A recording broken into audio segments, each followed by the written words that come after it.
Namaste, and welcome to yoga today. I don't know if you ever heard this wonderful yoga story, and it's about two brothers who went to see a guru and asked to be initiated. And you know, guru stories are always fascinating. So the guru gave them each a chicken. And he said, what I want you to do is I want you to find somewhere where no one can see you, somewhere where you're alone, and I want you to kill the chicken. So one of the brothers went off and, wandered around for a bit, tried a few places, was concerned somebody would see him, and eventually he walked out into the forest somewhere quiet and he killed the chicken. And the second brother did the same thing. He wandered around looking for a suitable place to complete his task. And he went off out into the forest and he went deeper and deeper and deeper. But he didn't kill the chicken. And they both came back to the guru. And the first brother is like, well, I did what you asked. So I'm ready to go.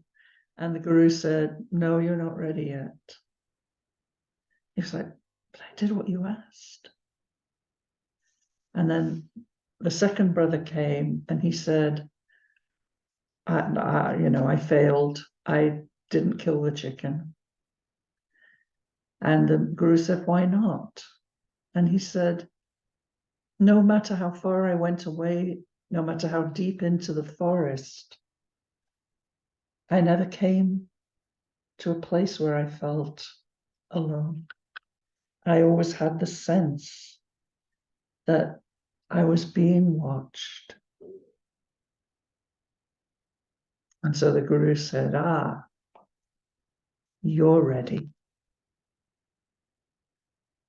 And so we're looking today at just little wonderful indications that we are ready for spirit to express through us, becoming aware of spirit expressing through us, being aware that we are a individual wave of the spiritual ocean. And so the first thing to consider is, do you ever feel alone? Or do you ever feel watched by a calm, beautiful, benign presence? So just closing your eyes. You may be the only person where you are right now.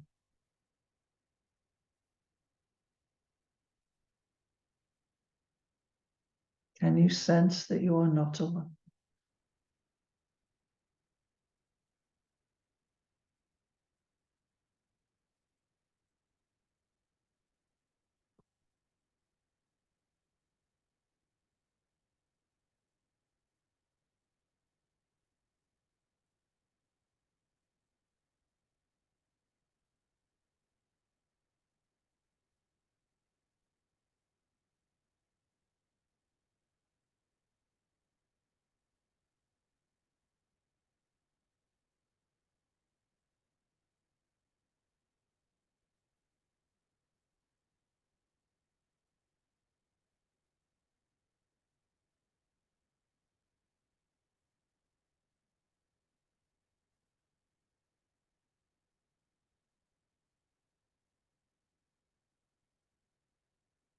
And just staying meditating.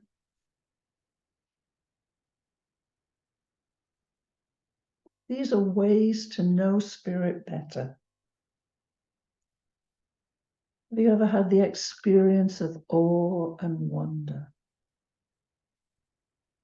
Maybe you can recall it when something left you speechless.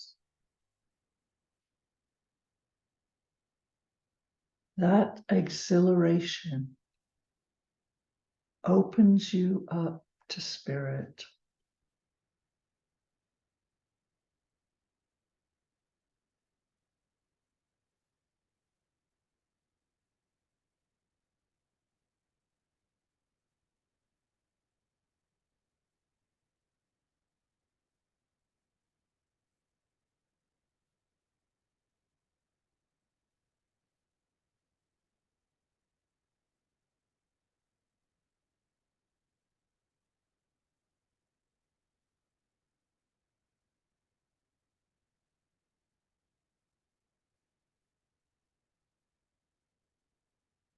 when you're sympathetic, when you're expressing compassion and love to others,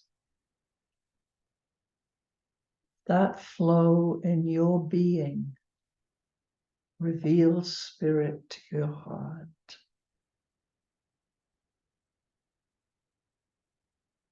So thinking of a time when you were being of compassionate service to someone.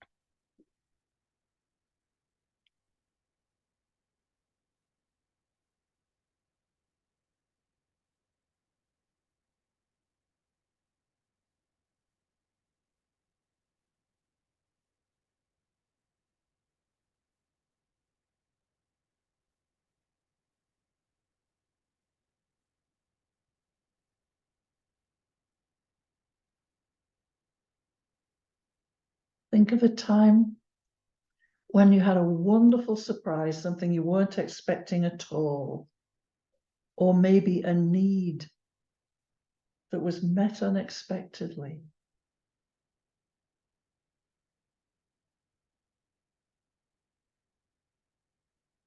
It's a way of seeing spirit working in your life. So can you recall a wonderful surprise or an unexpectedly met need? And can you sense spirit expressing there?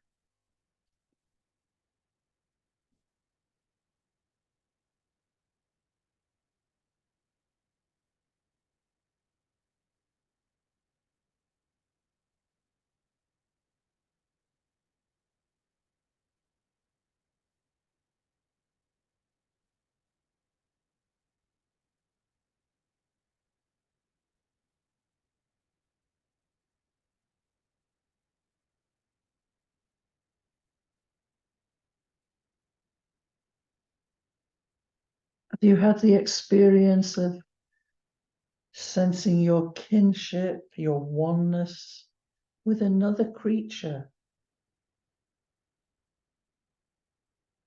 Many people have this experience where you sense the spirit in them and the spirit in you is one. And we're talking here about an animal, a dog, a dolphin.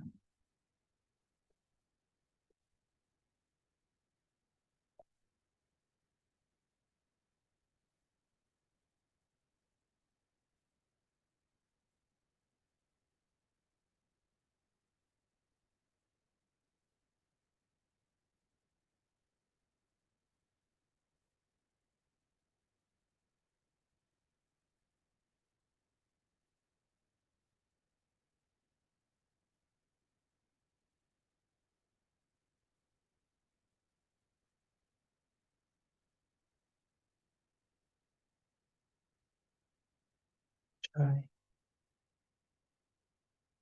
When you've had experiences where you have a pang of conscience, when you think, is this the right thing for me to be doing here? Can you sense behind that the hand of spirit prompting you, showing you the way?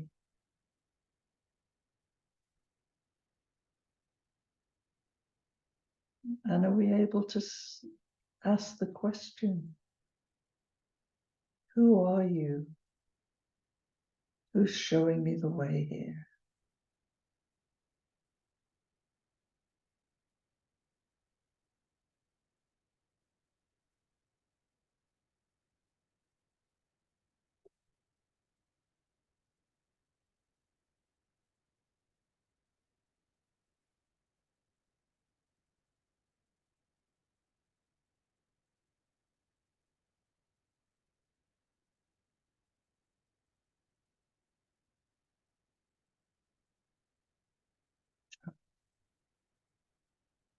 And we're going to do more, but can you sense spirit's always moving in your life and in your being?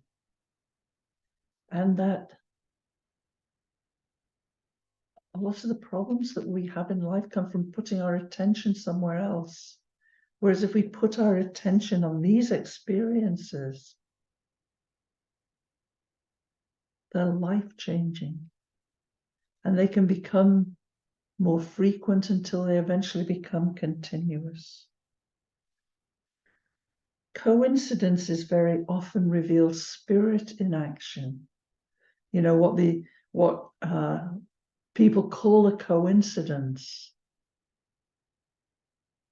You know, I had a friend who was a twin, and she had no idea she had a twin.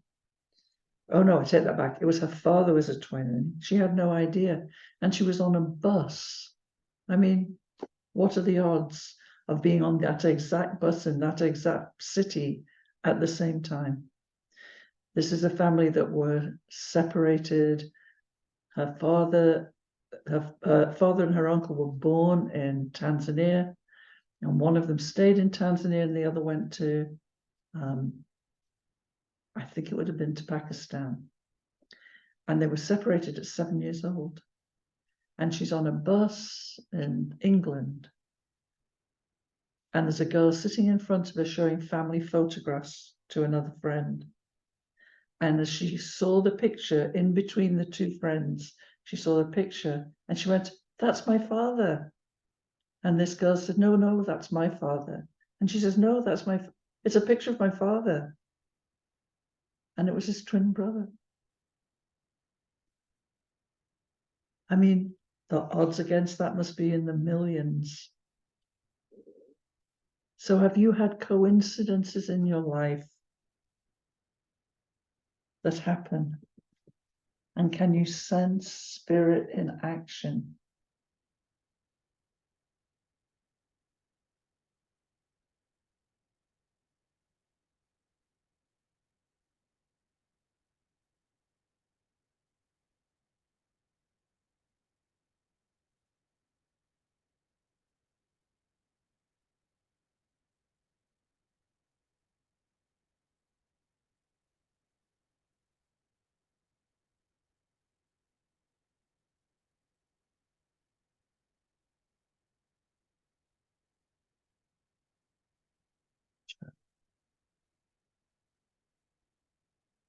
And now and then we have that sense that we're not this external self. This isn't truly who you are.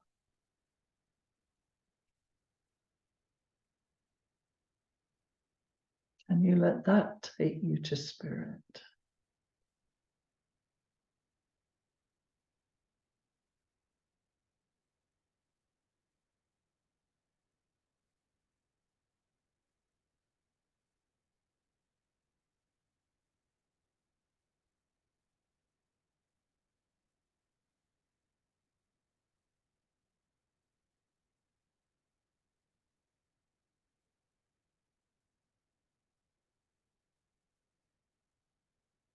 These are a little less concrete, but nonetheless powerful. Have you ever had the experience when all of a sudden you just know something? You have a profound, deep insight that didn't come from your mind, but from deep inside.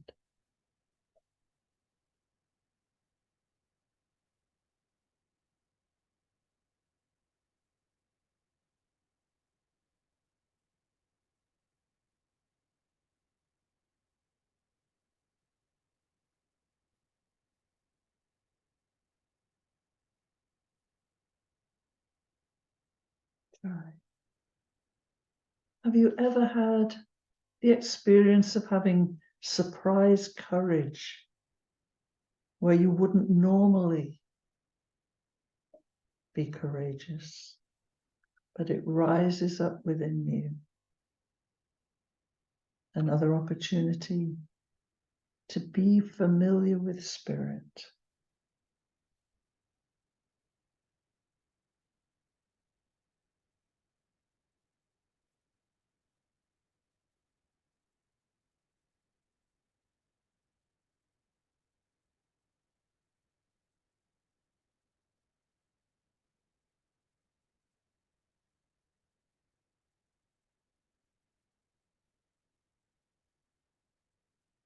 Right.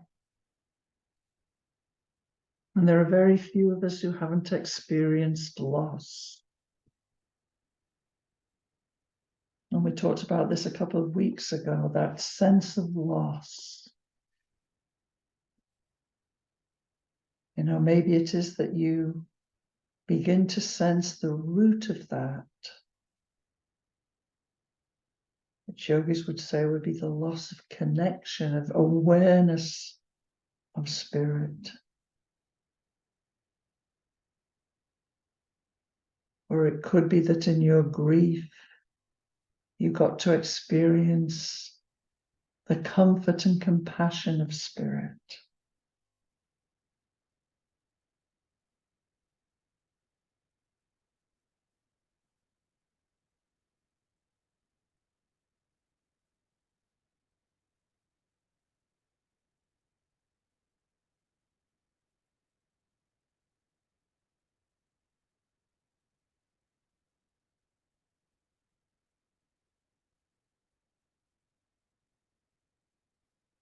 Try.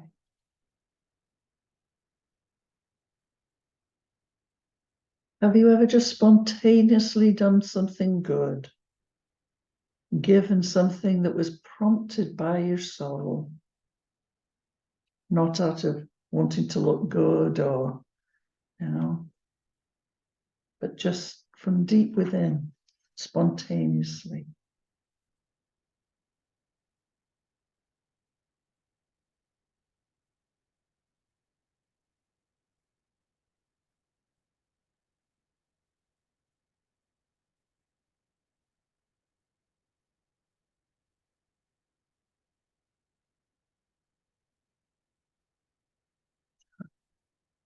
Don't underestimate how powerful these kind of experiences can be. And when you spontaneously respond to your soul and express spirit, it's transforming, not just for you, but for anyone around you. It can change situations, it can change consciousness, it can change heartache. And for some of you, you may have had a near-death experience. It doesn't happen to everybody, but if you have another opportunity for you to experience spirit,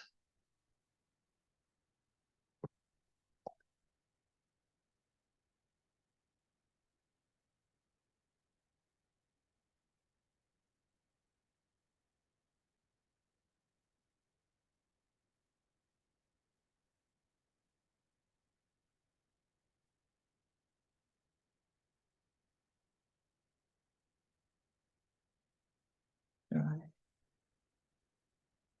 And those are all sort of fairly external things. And yogis would say that these are more internal.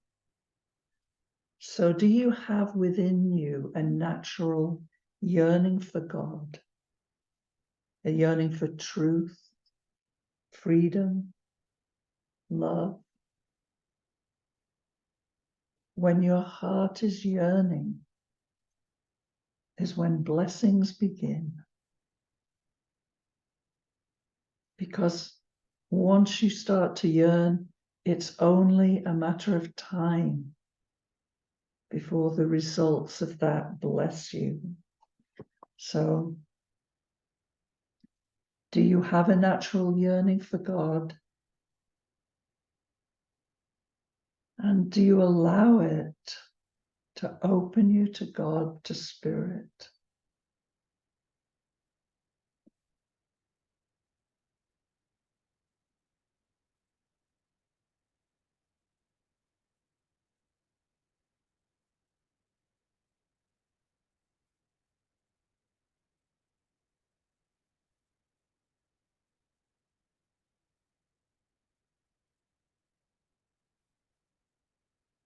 Right.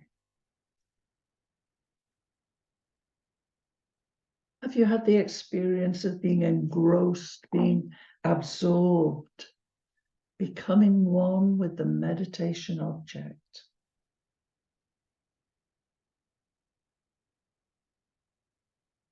what happens when you have this experience is that time is distorted. You don't know if it's been a minute or an hour. And what this does to be absorbed, to be, excuse me, to be completely engrossed is preparing us for samadhi, to experience something, to experience not our opinion of it, our thoughts about it, our feelings about it, but the thing itself.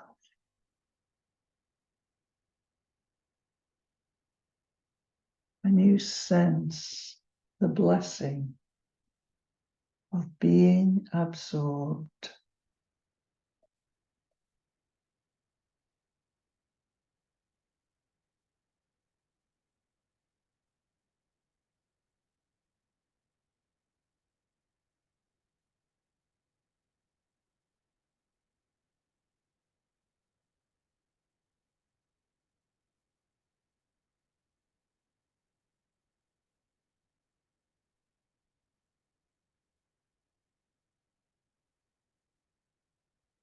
and the next one, silence. And you know, silence is a wonderful way to get beyond the heart-mind field that we've talked so much about. So when you sit for this next few moments, can you hear or can you feel silence?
It's always there.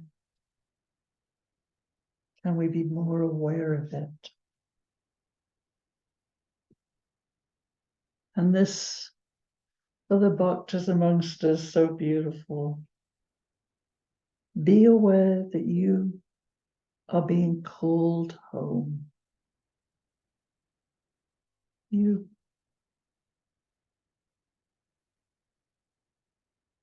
sense that you are being called home.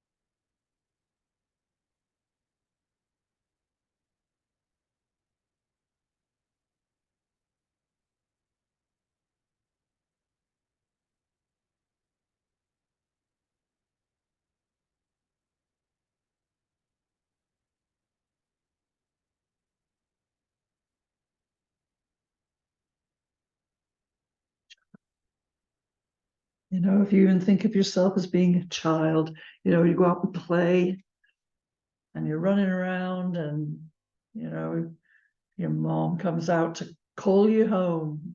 Come home, come home. And very often we're like, oh, just finish this, just finish that. This is no different. We're always still trying to sort everything out, but we're being called home. We can let it go. And the next one is this beautiful thing that's called the Shushumna phase, the time of day of sunrise and sunset, where everything comes into balance. And so yogis would say that energy generally runs in the right side or the left side of your body, on either side of your spine. But that when you're at balance, it's in the center of your spine. It's called the Shushumna. And this sunrise and sunset are the best times because you're naturally going to come into balance in those times.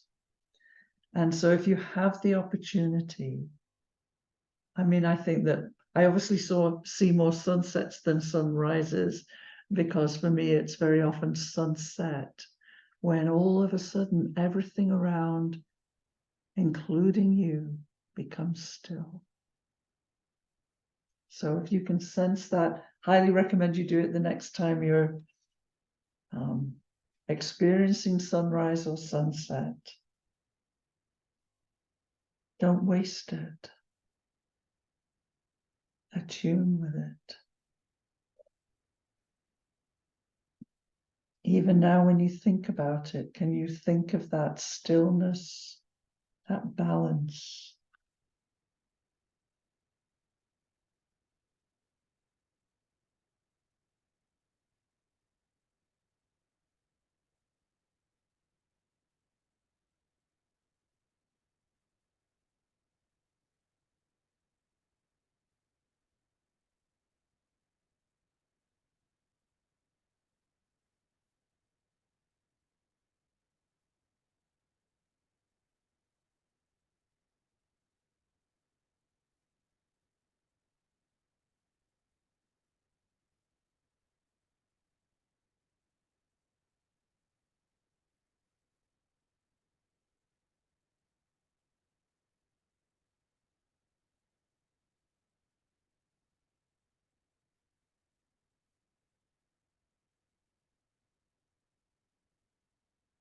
Right.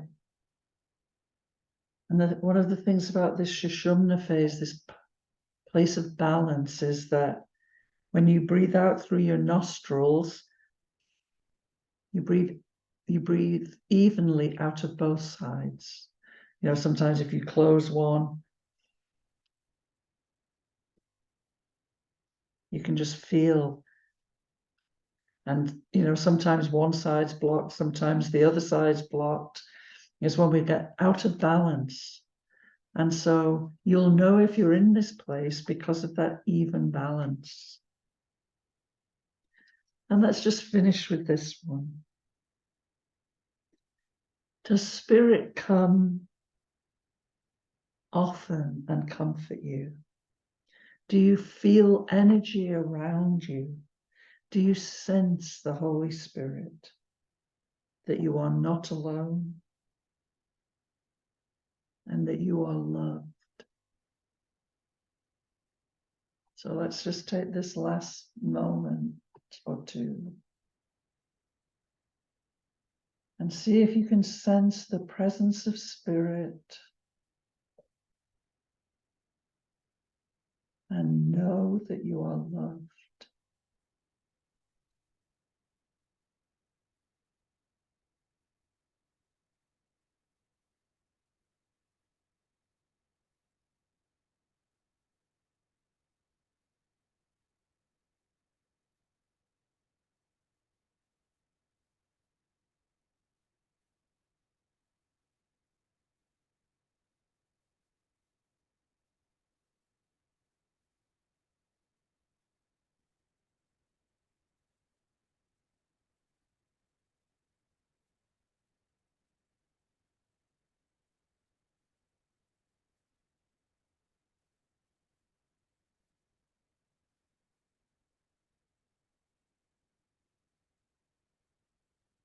Sure.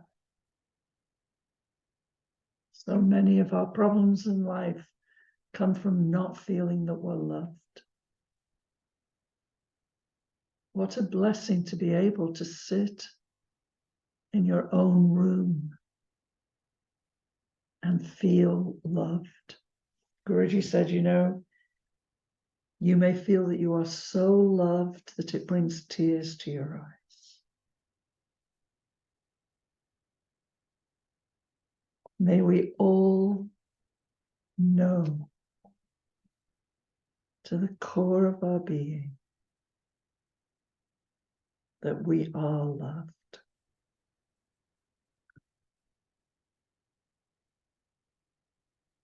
Namaste.